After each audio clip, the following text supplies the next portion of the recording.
semua baik-baik aja ya, dan terutama harus jaga jarak karena dalam kondisi seperti ini sangat rawan. Sebelum mulai ibadah, mari kita berdoa. Bapa yang baik, terima kasih ya Tuhan atas berkat-Mu hari ini ya Bapa. Bapa, kalau sebentar kami akan memulai ibadah kami ya Tuhan, biar Engkau yang berkati memimpin ibadah kami dari awal pertengahan kami ya Tuhan. Terima kasih ya Tuhan, hanya di dalam nama-Mu Tuhan Yesus Kristus selalu. Amin.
Tuhan yang memberi kemenangan.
Selamat malam teman-teman. Selamat kita berjumpa lagi di Youth Connect kita pada malam hari ini. Malam hari ini saya akan masih membahas tentang bersukacita karena di bulan November ini kita masih bertemakan tentang sukacita ya teman-teman. Nah, untuk itu mari kita buka Alkitab kita di Filipi 4 ayat 4. Mari kita buka di Filipi 4 ayat 4. Di Filipi 4 ayat 4 berkata bahwa bersukacitalah senantiasa dalam Tuhan. Sekali lagi kukatakan bersukacitalah. Nah, teman-teman, nggak kita pungkiri bahwa pandemi COVID ini adalah satu pandemi yang sangat-sangat memperhambat segala aspek kehidupannya, dari mulai ekonomi, politik, bahkan kekristenan sekalipun, kerohanian. Dan banyak orang juga yang memprediksi bahwa hari-hari ke depan itu adalah hari-hari yang berat. Ya, kalau misalnya teman-teman melihat bahwa kita itu nggak tahu pandemi ini kapan akan berakhir karena vaksinnya pun masih belum jelas ya teman-teman.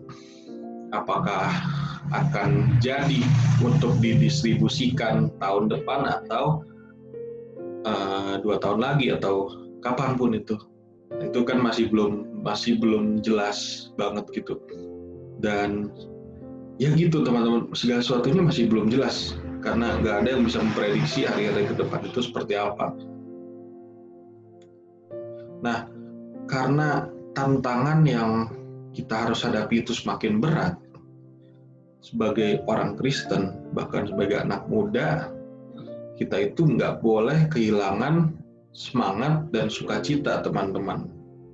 Karena kita harus percaya bahwa bersama dengan Tuhan, kita itu pasti beroleh kekuatan untuk menghadapi segala sesuatunya. Ya, ada amin. Karena jujur, kalau dengan pemikiran manusia itu, kita itu nggak bakalan bisa gitu hidup tanpa Tuhan ya, karena jujur beberapa bulan ke belakang ini semenjak adanya kasus COVID pertama kali di Indonesia, bahkan semenjak segala sesuatunya dikerjakan lewat rumah, orang-orang mulai yang namanya kehilangan pengharapan kan, mulai kehilangan yang namanya pengharapan, mulai kehilangan yang namanya mimpi. Bahkan ada beberapa hal di dalam kehidupan saya, khususnya dalam bisnis kecil-kecilan saya, yang tadinya kita itu akan maju dan akan terus ekspansi ya, mengembangkan bisnis kecil-kecilan saya di Bandung itu, kan, tapi karena adanya pandemi COVID ini, segala planning di bulan-bulan setelah Maret itu, wah, udah nggak ada lagi, nggak bisa kita. Semenjak COVID itu kan diberlakukan yang namanya PSBB, diberlakukan yang namanya pembatasan untuk berkumpulnya orang. Jadinya tidak bisa orang itu beraktivitas, bahkan kalau misalnya di dalam restoran pun nggak boleh berlama-lama dan berbanyak-banyak orang, nggak boleh ngumpul berbanyak-banyak orang gitu. Nah, itu pun terjadi kan dalam kehidupan saya, dan ya secara manusia kalau misalnya kita nggak berharap sama Tuhan, ya itu tadi teman-teman, kita bakalan nggak tahu itu kehidupan kita seperti apa. Bahkan hari-hari yang sekarang pun itu saya nggak bisa prediksi bahwa Tuhan itu begitu baik ke dalam kehidupan saya dan memberikan, dan Dia selalu memberikan berkat-berkatnya. Bahkan apapun yang saya nggak minta, Tuhan ternyata kasihnya itu pas di pandemi gitu kan. Dan banyak hal-hal gitu yang menarik gitu, yang Tuhan sudah berikan dalam setiap kehidupan saya pada masa pandemi seperti ini. Nah, hari-hari yang kita jalani itu memang penuh dengan misteri ya teman-teman, karena nggak ada seorang pun yang tahu. Nah, jikalau kita belajar dari salah satu tokoh, yaitu Rasul Paulus, dalam pelayanannya pada saat dia memberitakan Injil dan harus menghadapi hari-hari terberat gitu ya. Salah satunya adalah kesulitan pada saat dia memberitakan firman Tuhan, bahkan hampir mau dibunuh ya teman-teman. Kalau misalnya teman-teman lihat lagi dalam kisah-kisahnya Paulus. Dan menariknya, Paulus itu nggak pernah yang namanya bersungut-sungut ataupun mengeluh gitu, ataupun kecewa gitu sama Tuhan. Bahkan dia itu hampir mau di dalam setiap keadaan seperti apapun, dia itu tetap yang namanya bersukacita dan tetap selalu mengandalkan Tuhan. Nah, itu kita juga harus mencontohi seorang Paulus ini teman-teman di saat-saat seperti ini, karena kalau jujur ya tadi ya, banyak orang-orang itu sekarang kehilangan pengharapan, udah nggak tahu lagi mau berbuat apa gitu kan, bahkan planning-planningnya sudah hancur dan lain sebagainya. Dan kalau misalnya kita berpaku sama melihat dari Paulus itu adalah orang yang hebat ya teman-teman. Bahkan pada saat di penjara, Paulus itu masih tetap memotivasi dan juga memberikan semangat untuk orang-orang yang bersama dengan dia. Ya tadi di Filipi 4 ayat 4. Karena kalau misalnya teman-teman lihat itu, Paulus itu bukan sekedar berteori teman-teman, Paulus itu dia melakukan. Jadi ada orang yang melihat bahwa itu emang benar-benar bersukacita, ada saksi-saksinya gitu. Nah, yang satu hal yang menarik adalah yang dilakukan oleh Paulus adalah ketika dia ada dalam setiap tantangan gitu kan, Paulus gak kehilangan semangat, gak kehilangan sukacita, karena mata rohaninya itu selalu tertuju sama Tuhan gitu. Selalu tertuju sama pengharapan yang gak pernah habis gitu sama Tuhan ya. Nah, coba kita introspeksi diri lagi untuk saya dan juga buat teman-teman, dan kita putuskan gitu buat kita untuk selalu berfokus sama Tuhan, karena dialah sumber pengharapan, dialah sumber pertolongan, sumber sukacita dan damai sejahtera di masa-masa sulit seperti ini teman-teman.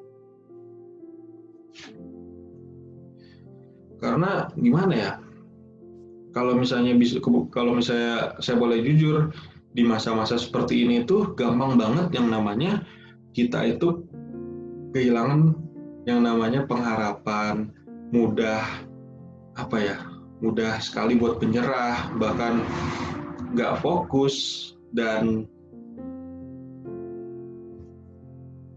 kalau misalnya diterpa masalah langsung mundur. Nah, itu saya dapati banyak banget gitu teman-teman kita yang istilahnya nggak kuat gitu dalam menghadapi permasalahan-permasalahan yang ada dalam setiap kehidupannya.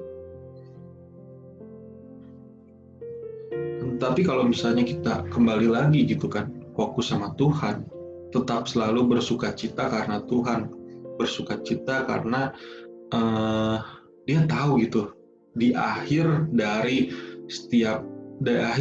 sebuah perjalanan ini, Paulus tahu bahwa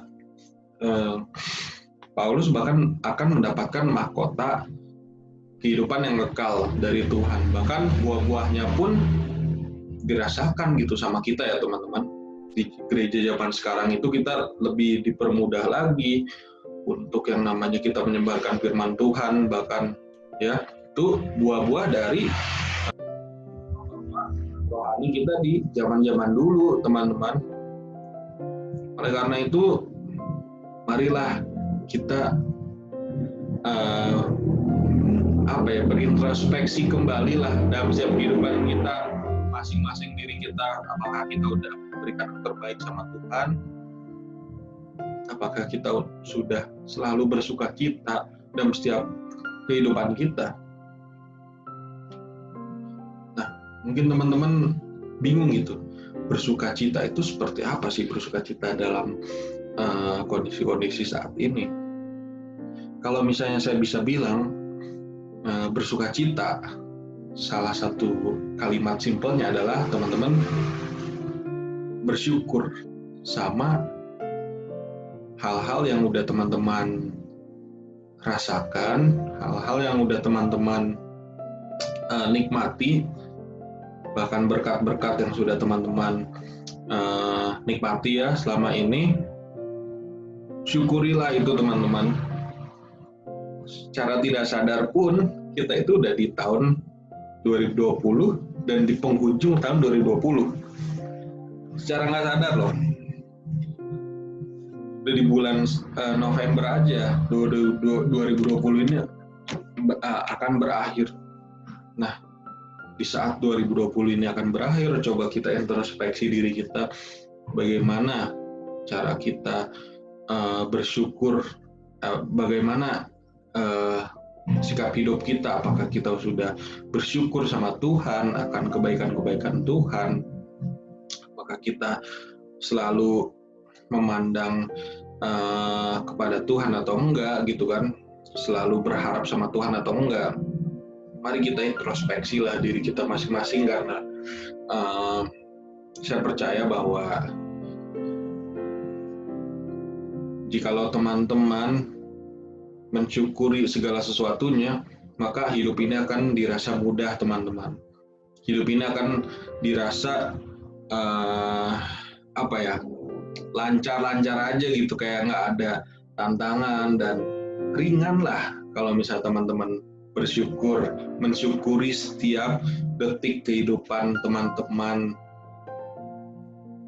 Ya, so kuncinya di sini, jikalau kita ingin mendapatkan sukacita, yaitu sukacita yang seperti Paulus tadi, di saat kondisi seperti apapun,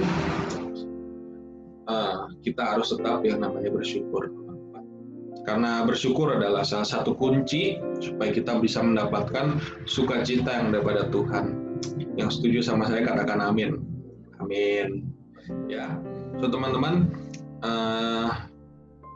mungkin segitu aja renungan yang saya bagikan pada malam hari ini.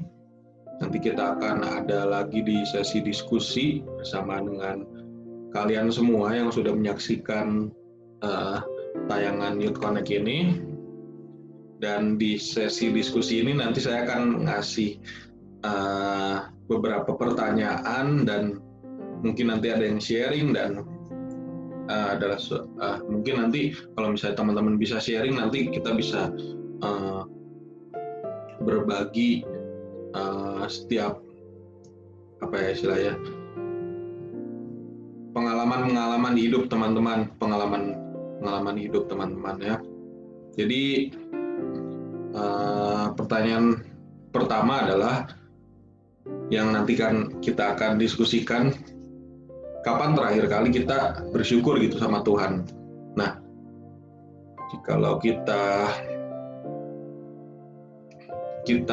mulai merasa khawatir, coba kita segera hitung berkat kita satu persatu, karena ya tadi ya, di saat kita menghitung berkat akan terjadi yang namanya suatu sukacita di saat kita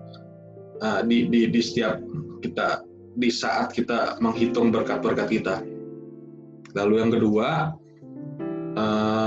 sadar atau tidak sadar kan kita juga sering mendapat kabar negatif ataupun berita-berita hoax dari internet, dan apapun itu yang mengganggu pikiran kita, sehingga kita nggak bisa lagi untuk bersuka cita.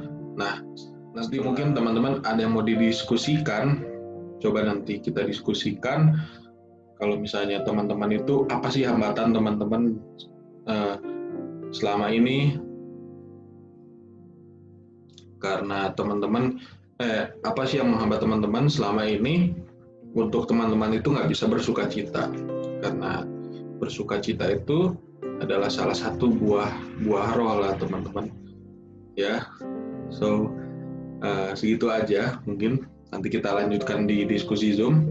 Nah, karena itu mari kita tetap bersuka cita di dalam Tuhan, tetap selalu semangat sebagai anak muda, dan tetap selalu berpengharapan, dan yang penting bersyukur ya teman-teman. Bersyukur itu adalah salah satu kunci supaya kita bisa mendapatkan sukacita yang daripada Tuhan. Yuk, mari kita berdoa. Terima kasih Tuhan, terima kasih atas segala berkat yang sudah Engkau berikan sampai pada saat malam hari ini. Kami telah mendengar sebagian dari firman-Mu agar kami tetap selalu bersuka cita di setiap kondisi apapun, karena kami percaya Tuhan, di kondisi-kondisi sulit seperti ini hanyalah Engkau satu-satunya pengharapan untuk setiap kehidupan kami Tuhan.